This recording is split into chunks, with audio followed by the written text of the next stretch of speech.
నా అదృష్టం అన్నమాట. ఎంజల్ గారు లాంటి డైరెక్టర్తో పరిచయంగా ఒక గొప్ప డైరెక్టర్తో పనిచేయడం, ఆ అనుభవం నన్ను తయారు చేసింది. రెండోది కామెడీ అనేది లోపల నుంచి I have that what you call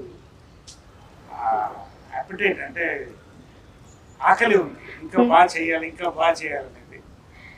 so నా సక్సెస్ ఏంటంటే ఎక్కువ యంగ్ డైరెక్టర్స్తో నన్ను ప్రిఫర్ చేయడం నా అదృష్టం. అందరికి థ్యాంక్స్ చెప్తున్నాను, వాడి వల్ల నేను బాగున్నాను. సెకండ్ ఇన్నింగ్స్ స్పెషల్ డైరెక్టర్ చేశాను. రెండోది ఏంటంటే ఒక క్యారెక్టర్ ఒక డిఫరెంట్ సంక్రాంతికి వస్తున్నాము, అలాంటి చీఫ్ మినిస్టర్ క్యారెక్టర్ ఎక్కడ చూసారా? అస్సలు చూడలేదు. కాబట్టి ఈ లాయర్, ఇలాంటి లాయర్ ని మీరు చూసుంటే, నేను ఇందాక బహుమతి కూడా ప్రకటించాను, ఏ సినిమాలోనైనా చూసుంటే ఈ లాయర్ క్యారెక్టర్ ఒక 10,000 రూపాయలు నేను బహుమతి మీకు పంపిస్తానని చెప్పాను. అంటే అంత అద్భుతంగా డైరెక్టర్ మదన్ రాశాడు.